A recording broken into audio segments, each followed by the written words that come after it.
Hello friends, नमस्ते प्रणाम। हमारे चैनल में आप सभी फ्रेंड्स का स्वागत है और अभिनंदन है। तो हम लोग बहुत ही दर्द भरा बेटी विवाह गीत लेकर आए हैं। अच्छा लगेगा तो लाइक शेयर सब्सक्राइब जरूर कीजिएगा और कमेंट बॉक्स में जरूर बताइएगा कि गीत आप लोगों को कैसा लगा। तो चलिए सुनाते हैं।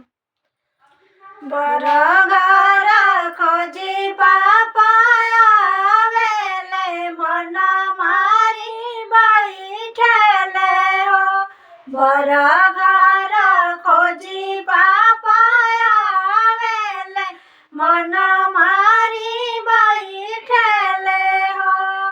बरगारा खोजी चाचाया वेले मना मारी बैठले हो।